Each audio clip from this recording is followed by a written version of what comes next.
Now next point है कि in case all items are identical, तो उस केस में अरिथमेटिक मीन, ज्योमेट्रिक मीन और हार्मोनिक मीन सेम होगा। अब यहाँ कह रहा है कि अगर हमारे पास x की वैल्यू 2 और 2 दी हुई है तो अरिथमेटिक मीन कितना हो जाएगा, 4 divided by 2 is 2। Geometric mean कितना हो जाएगा, अंडर रूट 2 मल्टीप्लाई बाई 2 2। और हार्मोनिक मीन कितना हो जाएगा, number of observation is 2 divided by 1 by 2 plus 1 by 2। ठीक है, एलसीएम ले लिया 2 और उसको न्यूमरेटर में ले आएंगे, डिनोमिनेटर में भी 2 रहेगा, वैल्यू कितनी आ जाएगी 2। तो जो अरिथमेटिक मीन आया वही ज्योमेट्रिक मीन आया, वही हार्मोनिक मीन आया। इसीलिए कहा गया कि अगर सारी आइटम्स आइडेंटिकल है, सेम है, तो उस केस में आपका अरिथमेटिक मीन, ज्योमेट्रिक मीन और हार्मोनिक मीन सेम आएगा। लास्ट पॉइंट लिखा है, if 2 positive observation is given और if the observations are in arithmetical progression, arithmetic mean multiply by harmonic mean is equal to geometric mean का square. अब देखो arithmetical progression क्या कह रहा है कि अगर वैल्यू दी हुई है लेट्स से 2 4 6, तो ये हो जाएगा फर्स्ट टर्म, एंड जो इसका डिफरेंस है वो कितना आना चाहिए, सेम आना चाहिए डी। तब हम उस सीरीज को कहते हैं कि वो एपी में है, अरिथमेटिकल प्रोग्रेशन में है। ठीक है, बट यहाँ बेसिकली हमें इसको ध्यान रखना है कि 2 पॉजिटिव ऑब्जर्वेशन, पॉजिटिव ऑब्जर्वेशन हमने पहला एग्जांपल लिया था 2 4 का, वो भी माना जाएगा, एंड कांस्टेंट वैल्यू ली थी 2 2 की, वो भी माना जाएगा।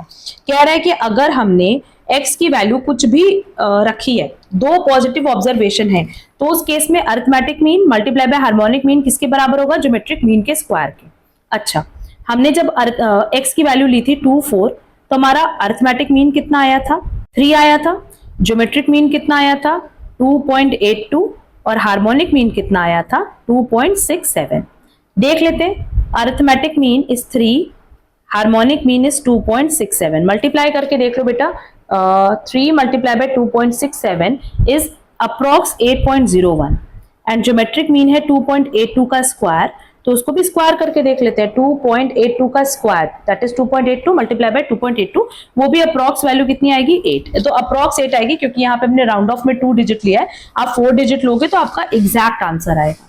ठीक है, और जो हमने दूसरा एग्जाम्पल लिया था वहां हमने लिया था x को 2 2, तो उस केस में हमारा अरिथमेटिक मीन भी 2 आया था, ज्योमेट्रिक मीन भी 2 आया था, एंड हार्मोनिक मीन भी 2 आया था, है ना। तो यहाँ देखो फॉर्मूले पे वैल्यू पुट करेंगे, 2 मल्टीप्लाई बाय 2 इज 4 एंड 2 का स्क्वायर इज 4। ठीक है, तो यही कह रहा है कि अगर हम 2 कोई पॉजिटिव ऑब्जर्वेशन ले रहे, बस नेगेटिव नहीं लेना है, जब भी आप लोगे तो पॉजिटिव लोगे, चाहे वो कांस्टेंट वैल्यू हो चाहे वो डिफरेंट वैल्यू हो। ठीक है, वो मैटर नहीं करता है यहाँ पे, बस ये मैटर करता है कि 2 पॉजिटिव ऑब्जर्वेशन होना चाहिए। तो उस केस में ये आपका फॉर्मूला एप्लीकेबल होगा कि arithmetic mean multiply by harmonic mean is equal to geometric mean का स्क्वायर।